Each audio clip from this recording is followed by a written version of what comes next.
Welcome, everyone, to my office.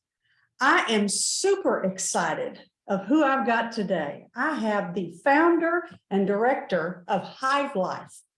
Hive Life. Have you heard of that? Kamon Reynolds, what have you been up to? Some would say no good. But No. I try to behave myself. We love beekeeping. We love beekeepers, and anything that can help beekeepers out and also promote honeybees and what they do for the world. We're totally all about that stuff. You are. So I know our listeners know a little bit about you because I've watched one or two of your videos, which put me in the fan club. But tell us a little bit about how you started in beekeeping. Well, I was really into agriculture as a kid, so I was already doing a lot of chickens in my early teens and gardening and stuff like that. And when I was 14, I was helping a fella process some sorghum and make sorghum molasses. And one of the guys that brought sorghum also was a beekeeper. He ran a little over a dozen hives, and he was an engineer, and he really, built all of his own equipment. I did woodworking too. So that really drew me in that you could build your own bee equipment. And he had an observation hive and two flavors of honey. And I tried those two out, talked to him a little bit. And I was 14. And 2 months later, I had 5 hives of bees that I purchased. And it's been a roller coaster ride since, for sure. So I feel like somebody's going to call me mom at some point, and I'm probably going to have to frown when they do. But between you and Blake, I mean, I've got purses older than both of you, probably added together. So Wow. y'all have figured out this industry pretty well.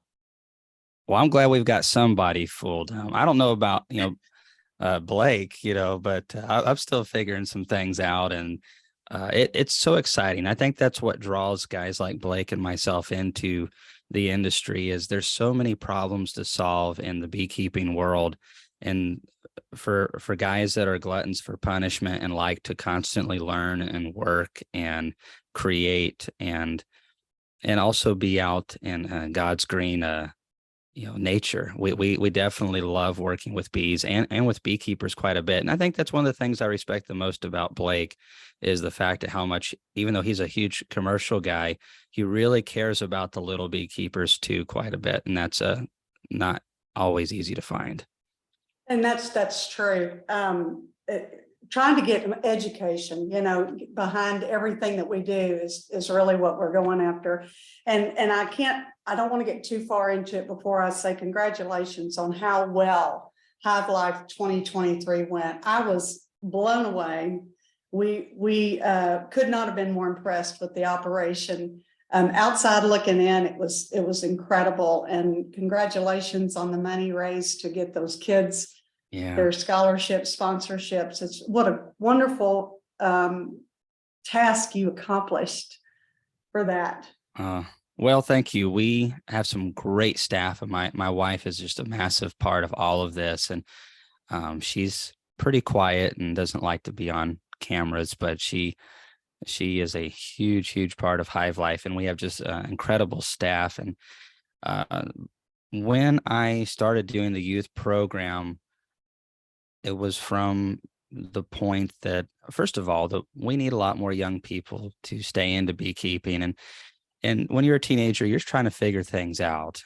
And our youth program is between the ages of 12 years old to 20. So if you're 21 or if you're 11 or past those points, then we don't do the program for that. But at that age, a lot of these young men and women are really considering how serious they want to be with bees. And some of them have already decided. A couple of those girls were grafting queens and had 100 and something hives, and a couple of the guys did too. And, Blake started at a very young age. I believe it was 12 or 13. Yep. And I started at 14. And it's just such an important thing, if possible, to start young so you can make your mistakes early. And then by the time you reach adulthood and you've got kids and a wife and bills to pay, you've hopefully already figured out a lot of the big mistakes. And so that youth program is to give those kids a little bit of a jump start, because we hope that maybe one of these days they'll be speaking at Hive Life, or they'll be taking bees for pollination, or maybe there'll be researchers that'll help us find something that'll help our bees be healthier. That's exactly right. I mean, that's exactly what's going to happen, and perpetuate the beekeeper, you perpetuate the bees. It all works out. Well, let's talk about bees. See, this is what I love. I want to talk about beekeeping. All right. So I've watched one of your videos too. So I want to pick your brain about a couple of things that I've noticed. And some of this is probably you do for on screen, but I want to know if it is or if it isn't. So Tennessee's bees, do you use bucket feeders for all your bees, or are those just what I'm seeing on the videos? So we try a lot of things out with the videos, because it's hard for me to educate or talk to someone about something that I've never tried before. And so a friend of mine actually sells buckets, and he also has a YouTube channel and a podcast, and in exchange for doing an interview, paid me in buckets. And I was interested to try them. Up to that point, I'd primarily used frame feeders, and one of my friends, who also has a very successful YouTube channel, Bob Benny, uses a lot of bucket feeders and frame feeders. And so what I've kind of concluded for myself is I'm not the biggest fan of bucket feeders myself. They work good. Some of the biggest commercial guys I know use bucket feeders, so they're obviously not a bad feeder. But for my operation, the way that I feed, I just like frame feeders so much. We have a lot of raccoons in this rural part of Tennessee, and they will haul off a 2-gallon bucket, yank the plug out, and then guzzle the syrup. And I mean, it's insane how much weight, and they'll just do that to like 8 or so of them, and the buckets will be 100 yards off after they've emptied them. And so we've had to deal with raccoons, and then sometimes the wind can blow them off, and they don't last as long as a frame feeder. I have some frame feeders that I purchased when I started 20 years ago that still work for me. And so, and I can get them from Motherload or Texas Bee Supply, the Bee Supply. The Bee Supply as such it's cheaper than buckets, and they last longer. So from an economic standpoint, that's the way I like to go, as a frame feeder. Well, and I did too. The frame feeders, because we've actually had raccoons that didn't just take the bucket feeder off the top. They toted it off and they chewed the bucket. I mean, It's like, what was the bucket? Did it taste? Maybe it had absorbed some sugar syrup, and that was, I don't know. Raccoons are crazy. I wondered. They are crazy. They're crazy. So internal frame feeders, division board feeders, I'm on your page with that. They're inexpensive. You can put them all on the same side, rapid feed. It's just kind of a done deal. So Tennessee's bees right now, you're fixing to ramp up our seasons. The earth moves. I always thought as a kid the sun moved, but really it's the earth that moves. We're starting to tilt that way. Tilting that way. What are you doing to prep for the upcoming tilt? Oh my. So we're still dealing with Hive Life aftermath, and of course the YouTube channel. And actually this evening I have a meeting that's going to shake up the business in its entirety. And I can't explain any further. I wish I could. Okay. There's a lot of exciting things going on, but I don't want to get away from bees. I feel like if I do, then I'm going to lose part of what has made us what we are. And besides, I don't want to give it up. I really enjoy that part of it. But if things weren't crazy, we typically start seeing pollens in the second week of February. In a very mild year, we might see maple pollen hit the first week of February. And in a very cold year, I've seen it the last weekend in February. And we base our pollen patty feeding off of the pollens. We can feed them pollen patties. We can feed them dry pollen. The bees just don't want to brood up until they hit that natural stuff. But once they do, they are going to go as full throttle as they can towards brood production. And then that's where we can add what I prefer to use is global patties. And we will drop those in between as soon as that maple flow starts, and that fills the gaps in between those days where they can fly and where they can't fly, because we still get a lot of cold days in February and March. And I think it really gives them a boost. And some people will say that they don't need it. And I would say in a good year, they probably don't.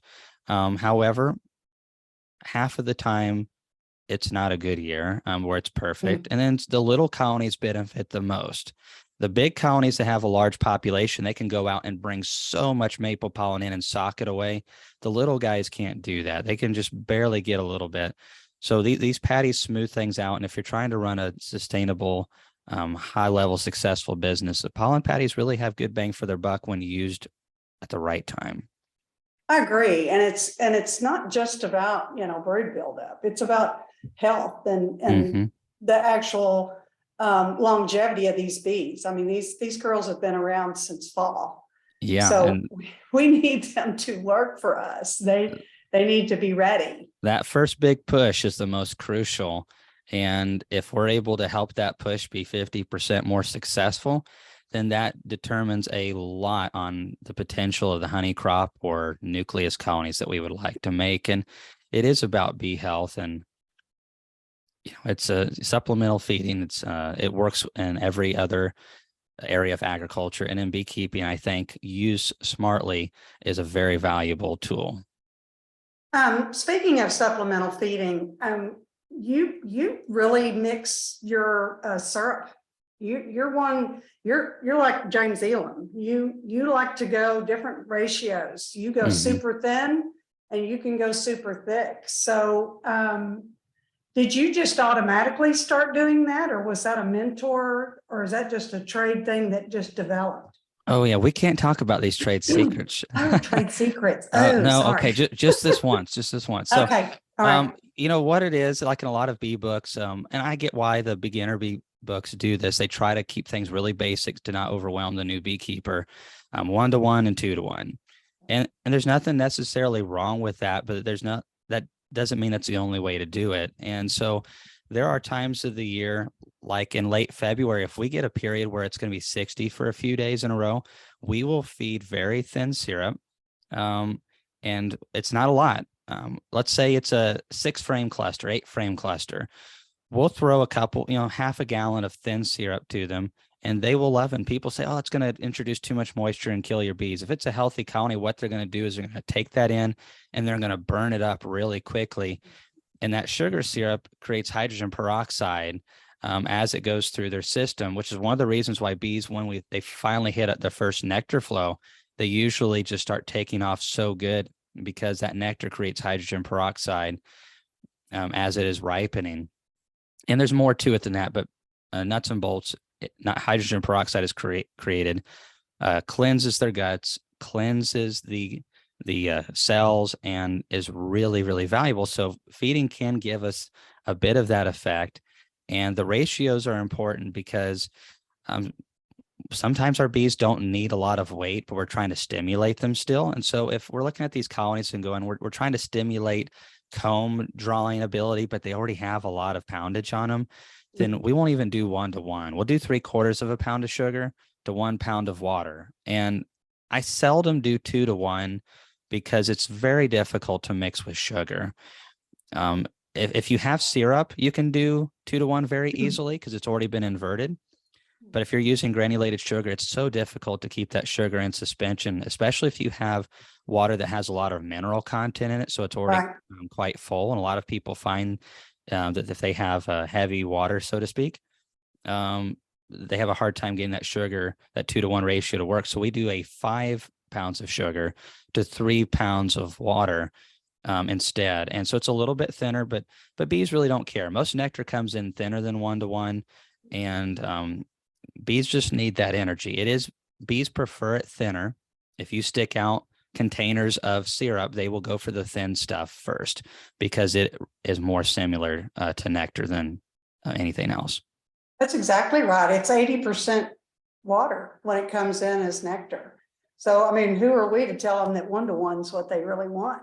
Oh, well, we try to sometimes. Don't we though? I've tried it for a lot of years and, and with some success, but I'm on your page. The thinner you can get it, especially when they need it, and we need to be drawing comb and so forth. It's super. And I loved seeing that you do that as well. So it just comes with experience, you know. One thing I might add is when we make our splits in summer, most of them don't have a lot of poundage. We're only able to give them like 2 full frames of honey / sugar syrup.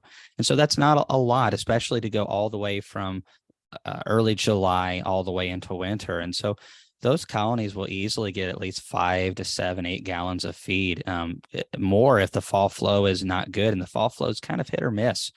A lot of times it's, too dry, or we get too much rain or whatever. So there's nothing wrong with feeding your bees a bunch like that. There's a lot of information circulating that sugar syrup is bad for bees. And it's been tested for well over 100 years, and there's no evidence to that point, quite the contrary. And bees need to have a good sized colony of at least 7 to 8 frames of bees or larger. Needs to really never have under 3 deep frames of food at any time, or they're going to perform less than ideal.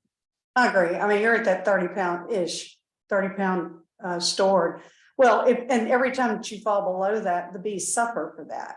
You know, I hate to say nature's cruel, but it's kind of, it kind of is cruel. It is. It sometimes it's very benevolent, and sometimes it will eat you for dinner. So best be prepared. It is. Well, and it's our goal as beekeepers. We're trying to grow these colonies. We want to perpetuate the colony itself for splits coming up and, a year ahead. So, trying to hold back to be more natural might not be the beneficial thing for them. So sure. Well, and it's a lot of times it's not. Back in before Varroa, this was tested back in the 70s. This was prior to Varroa, tracheal mites, small hive beetles, some of the new viruses and other things that we now live with on a daily basis. The USDA did some research and found that on first year swarms, only 1 out of 6 of them made it to the second year. Yeah. And so, but they had a difficult time, the bees finding a perfect cavity size. Also, if they swarmed too late in the season, there wasn't enough nectar to be had to sock away for the winter. Maybe fall was poor. Sometimes there's queen issues as well. The queen goes out on her flight, doesn't come back.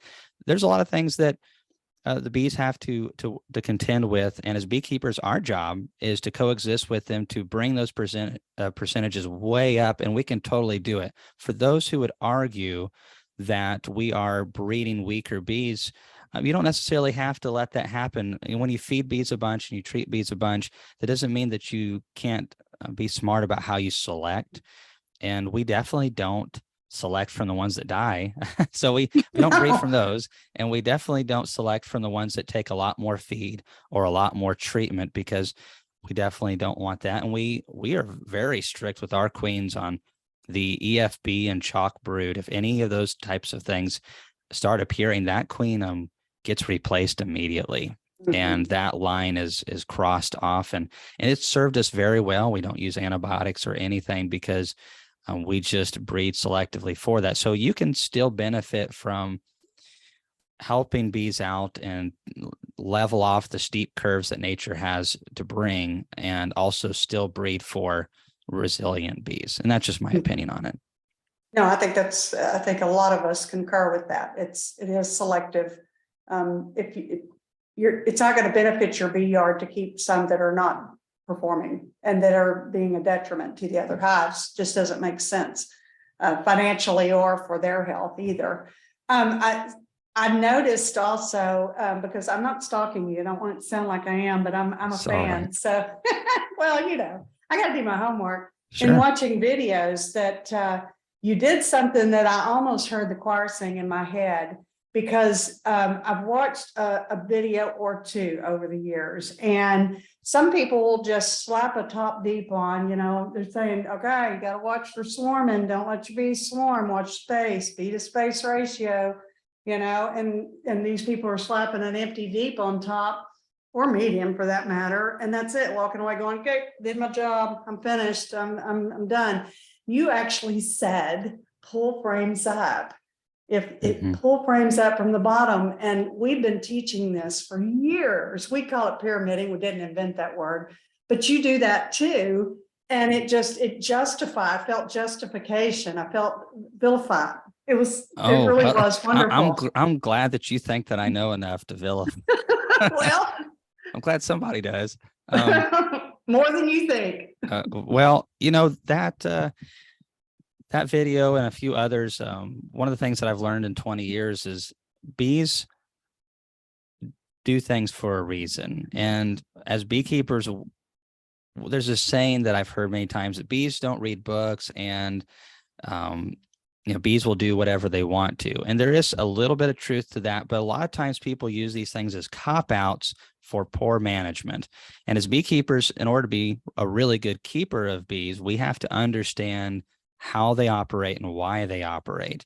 And bees are creatures of stimuli. And so if they feel all the characteristics of wanting to swarm, then they are going to do that. Now, Mhm. as a beekeeper, if we know what causes those triggers and we eliminate those triggers, not in a bad way, but for example, we know that our bees really want to swarm first week of April and late March when the first nectars and we have heavy pollens coming in. There's a lot of bees in the hive. There's a lot of nutrition. Bees are programmed that way to reproduce, and it's very important that they do reproduce. However, as beekeepers, if I've got hundreds of hives, I don't want to be sending hundreds of swarms out. There goes my honey crop. There goes Mhm. nukes that I could have sold. So we understand these triggers, and we go through and we pull the bees back. And we'll take a couple frames of brood on a strong colony, 3 good frames of brood, a couple shakes of bees, and we'll make a split. We'll either purchase a queen, or a lot of times we just put our own queen cells in there, and we can sell those as nucleus colonies, or those can be expansion colonies. And now the original colony, because we have pulled that colony back, it already feels like it's swarmed. We've eliminated that tendency, and now the bees are going to focus 100% on long-term storage. And that and honey, making a honey crop is as much of a bee stimuli characteristic as swarming or anything else is. So we have to understand bees are dominated by stimuli. And as beekeepers, if we can understand what will trigger what, it will really help us be better beekeepers. And it can help our bees out a lot too, because even though nature would have them swarm into our neighbor's mailbox, it might not be best for our bee operation to get that kind of PR. It's not, and as I always say, they didn't take our class. They didn't watch our video, right? Your That's right, neighbors, they weren't interested like we are. So for really sure. have to be kind to that. So much in what you said there, and so many places I could go. Let's talk just briefly before we run out of time about hive inspection. So when you're doing a hive inspection, and let's say it's end of February, 1st of March, are you expecting your splits to be ready when? So if it's a warm year, I can start making splits mid-March. We're in northern Tennessee. A lot sometimes we've actually had swarm cells the first week of March. If it's a really warm year, it's not very common. And those are on really strong colonies. And we don't really see that anymore, because when I was seeing that, I wasn't the beekeeper that I am today. And we would let the big colonies be big and the little colonies not catch up quite as good. And so what we do is called equalizing, and we'll go through the bee yards. And now we always have that percentage that are just like, how in the world are they this large? And sometimes you find they have 2 queens in there. And we will take brood from those colonies and equalize it throughout the honey production yard. And that way it curbs early swarming from the big ones. It also helps bring the little ones up where they need to be. We do not give brood to sickly, super weak colonies. These are smaller colonies that are we say like in March, at least 4 to 5 frames strong, that have good brood patterns. The queen has a lot of potential. They're just behind. We'll give them a couple frames of brood, and boom, then Yeah. they're ready to rock and roll. But there's no point in giving a poor queen or a sickly colony brood, honestly. They need to be gotten rid of. And that's just, losses are part of beekeeping. But yes, that's around that time we're equalizing colonies, and we're feeding them too, if necessary, sugar syrup and pollen patties. that early push is very important. We only have one shot at our honey flow, which is about 6 to 8 weeks, and that's about it. Yeah, ours is about I'm in South Texas, Southeast Texas, and that's about what we run as well. You know, you struck on something about not keeping weak hives. We sat in on someone really smart with lots of acronyms behind their name one time.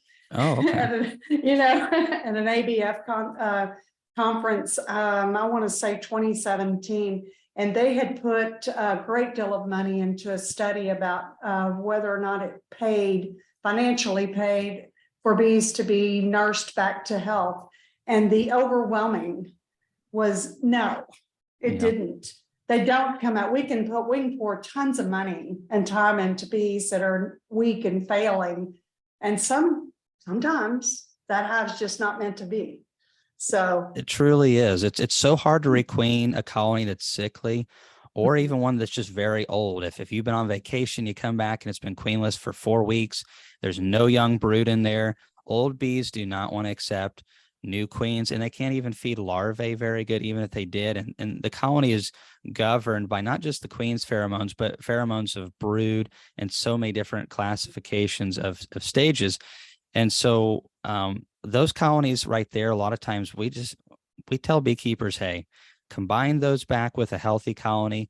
And then if you need to recover that lost colony, make a split with healthy, diversified ages and stages of bees and brood, and then drop your queen in there, and you'll have a 90-something% success rate, as opposed to trying to buy a $40 queen or more, introduce it into an unhealthy situation. And a lot of times it's like 80-90% non-successful. It's a great way to lose a lot of money fast. it is, and I've actually seen new beekeepers put in multiples of those $40 queens. It hurts me so much. It hurts me so. It is. It's the only one winning there is the queen producer, and even they're sitting back going, I can't believe. Yeah. That's we've all been there. I've been that guy, and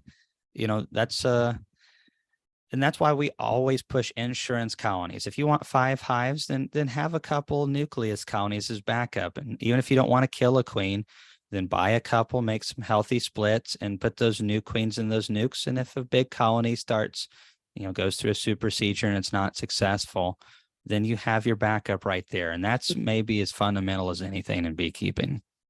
That's very good. So that's your resource colonies, that is your backup. So do you have a ratio of resource colonies you keep in your bee yard, or is it just what happens to be? Oh, I like to say no less than 25%. Wow. And the thing that I prefer to see 40% for smaller operations. So like you'd have 10 hives and then you'd have 4 backup nukes.